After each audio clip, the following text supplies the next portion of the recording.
দেশের মর্যাদার বিনিময়ে বিশ্বকাপ ক্রিকেট খেলতে চাই না। আমরা আমাদের ব্যাপারে অনড়। নিরাপত্তাও দেশের মর্যাদার প্রশ্নে কোনো ছাড় দেবে না বাংলাদেশ। তাই তো বর্তমান পরিস্থিতিতে টি-20 বিশ্বকাপ খেলতে ভারতে না যাওয়ার সিদ্ধান্তে অনড় রয়েছে সরকার ও বাংলাদেশ ক্রিকেট বোর্ড। ভারতের বদলে সহ আয়োজক দেশ শ্রীলঙ্কায় ম্যাচ আয়োজনের দাবিতেই অটল থাকছে বাংলাদেশ।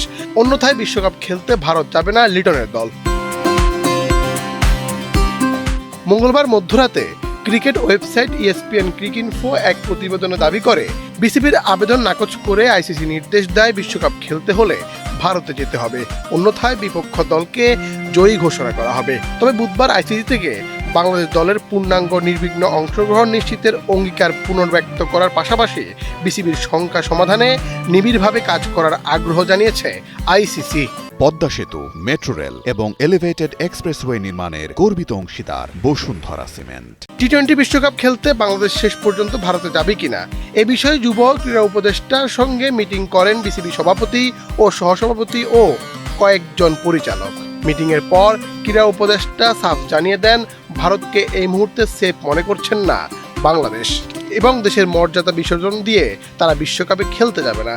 শ্রীলঙ্কা হলে বাংলাদেশের খেলতে সমস্যা নেই বলেই জানান তিনি। যেখানে ভারতের ক্রিকেট কন্ট্রোল বোর্ড নিজেরাই বলছে কলকাতা টিমকে যে এই প্লেয়ারকে নিরাপত্তা দেওয়া যাচ্ছে না, ওনাকে তোমার টিম থেকে বাদ দাও, এটাই তো একটা ট্যাসিড রেকগনিশন যে ভারতে নিরাপদে খেলার মতো পরিস্থিতি নাই।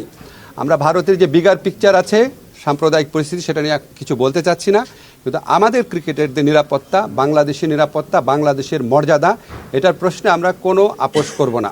আমরা ক্রিকেট খেলতে চাই, আমরা বিশ্বকাপ খেলতে চাই এবং এটা আমরা আরেকটা যে আয়োজক দেশ আছে শ্রীলঙ্কা সেখানে খেলতে চাই। এই পজিশনে আমরা অনড় আছি। আমরা কেন এই পজিশনে অনড় আছি? আমরা আশা করি আমরা আইসিসিকে বুঝাতে সক্ষম হব এবং আইসিসি আমাদের যুক্তিগুলো সহৃদয়তার সাথে নিরপেক্ষভাবে বিবেচনা করে আমরা কষ্ট করে যে অর্জনটা করেছি সেই টি-20 বিশ্বকাপে আমাদের খেলার সুযোগ করে দিই। একই সুর বিসিবি সভাপতির কণ্ঠেও।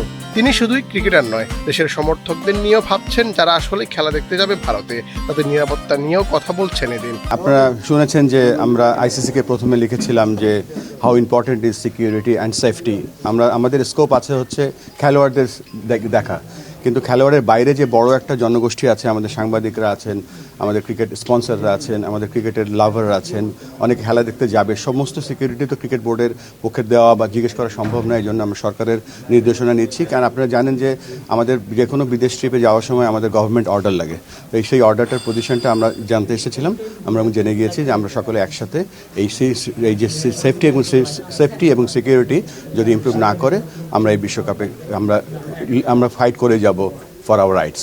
বিসিবি সেটাও কনসিডার করবে, যখন চ্যাম্পিয়ন্স ট্রফি হয়েছিল তখন ইন্ডিয়া পাকিস্তানে যায়নি এবং পাকিস্তানও কিন্তু গত কয়েকটা বিশ্বকাপ খেলতে ইন্ডিয়াতে আসেনি। সো আমরাও আশা করছি যে আমরা একটা সঠিক অ্যান্সার পাবো। ক্রীড়া উপদেষ্টার সাথে বিসিবির আজকের মিটিংয়ের পর তারা জানিয়ে দিয়েছে যদি ভারতে এই বিশ্বকাপ খেলতে হয় তাহলে বিশ্বকাপ খেলতে দেবে না।